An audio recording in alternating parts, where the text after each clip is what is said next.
मराठी रेसिपींमध्ये खूप खूप स्वागत आहे। तर बऱ्याच जणांना कारल्याची भाजी आवडते, तर बऱ्याच जणांना कारल्याची भाजी कडू असते म्हणून आवडत नाही। पण मी आज दाखवते अगदी सोप्या पद्धतीने अजिबातही कडू न होणारी वाफेवरची कारल्याची भाजी। तर त्यासाठी इथे मी पाव किलो कारली घेतलेत आणि कारली मी धुवून न घेता फक्त कारल्यामधल्या बिया काढल्या आणि कारली अशी बारीक चिरून घेतली। तुम्ही तुमच्या आवडीने चकत्या पण पाडू शकता किंवा ह्याच्यापेक्षा जास्त बारीक असे चिरून घेऊ शकता। तर इथं आता एका पातेल्यामध्ये ही सगळी कारली मी काढून घेतलेत आणि आता ह्याच्यामध्ये मी अर्धा चमचा मीठ घालते। तर हे सर्व मीठ थोडंसं कारल्याला मिक्स करते आणि झाकून ठेवून एक 5-6 मिनिटं मी फक्त झाकून ठेवते। एक 6-7 मिनिटानंतर बघूया आपण मस्त इथं कारल्याला छान असं पाणी सुटलंय। तर मीठ घालून ठेवल्यामुळे काय होतं कारल्याचा कडवटपणा थोडासा कमी होतो। तर आता इथं कारलं आणि हे मीठ जे लावलं होतं तेच व्यवस्थित असं चोळून घेते आणि बघू शकता किती ह्याला पाणी सुटलंय। आता मी इथं कारलं खूप जास्त वेळ धुणार नाही, फक्त 1-2 पाण्याने स्वच्छ धुवून घेणार आहे। कारण खूप जास्त पाण्याने धुवून घेतलं तर कारल्यामध्ये पौष्टिकता असते ती सर्वच निघून जाईल।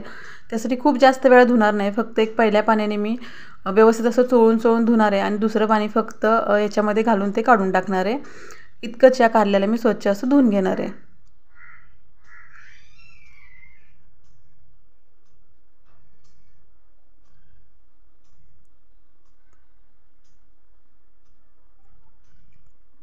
इथं कारलं बघा व्यवस्थित असं धुवून झालंय।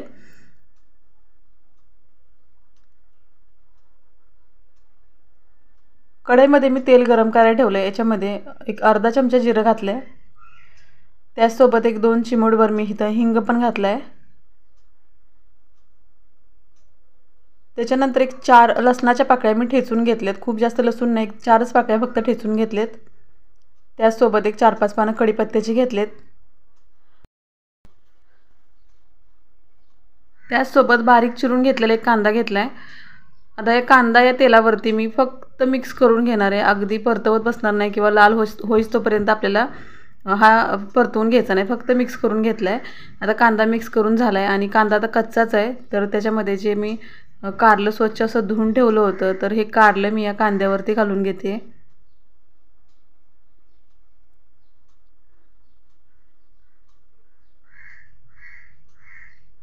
तर कारलं घातलंय, आता कारलं आणि कांदा सोबतच आपल्याला इथं छानपैकी फ्राय करून घ्यायचे, म्हणजे मस्त असं कुरकुरीत होईपर्यंत कांदा आणि कारलं वाफेवरतीच वाफ काढून घ्यायचे याला।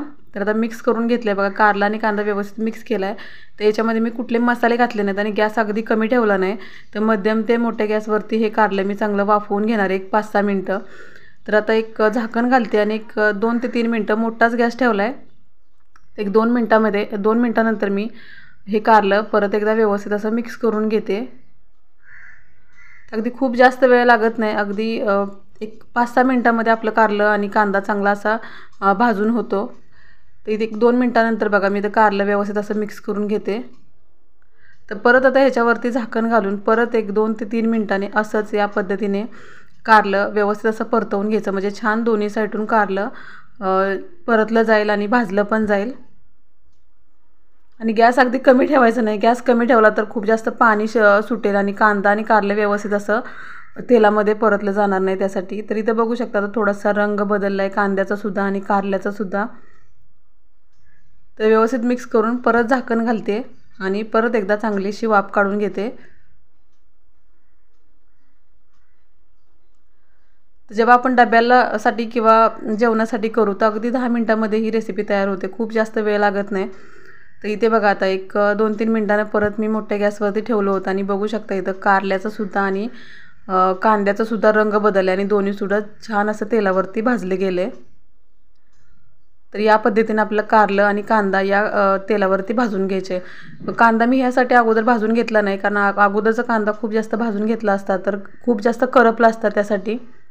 आता इथं मी मसाले घालते, तर मसाल्यामध्ये फक्त मी इथं चवीनुसार मीठ आणि कांदा लसूण मसाला जे आपल्या नेहमी घरात तिखट वापरतो तेच घातले। तर आता परत मी चांगलं व्यवस्थित असं मिक्स करून घेते या मसाल्यामध्ये हे कारलं। तर कारलं शिजवताना मी अजिबातही कुठे पाण्याचा वापर केलेला नाही, फक्त हे वाफेवरती शिजवून घेतले आणि कारलं शिजले बघा, मस्त असं शिजलंय कारलं।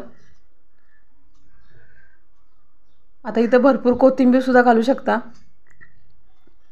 माझ्याकडे नव्हती त्याच्यामुळे मी इथं कोथिंबीर वापरली नाही, तुमच्याकडे असेल तर भरपूर अशी कोथिंबीर घाला। आता त्याचसोबत इथं खरपूस असं भाजलेल्या शेंगदाण्याचं कूट 2 चमचे घालून घ्यायचे.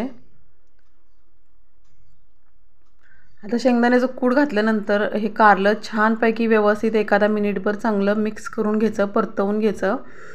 म्हणजे सर्व मसाला छानपैकी एकजीव झाला पाहिजे. तर एखादा मिनिटभर इथं कारलं चांगलं परतवून घेतल्यानंतर आता परत ह्याच्यावरती झाकण घालून फक्त एक अर्धा मिनिट ते 1 मिनिट बारीक गॅसवरती वाफ काढायची.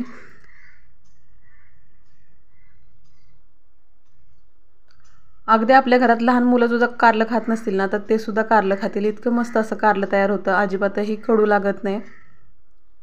तर बघू शकता इथं 1 मिनिटानंतर कारल्याची मस्त अशी वाफेवरची भाजी तयार झाली. अजिबातही पाणी किंवा खूप जास्त मसाले न वापरता अगदी साध्या आणि सोप्या पद्धतीने केलेली कारल्याची खमंग अशी भाजी तयार झाली. तुम्हाला पण कारल्याची भाजी खायला आवडत असेल तर नक्की या पद्धतीने करून बघा.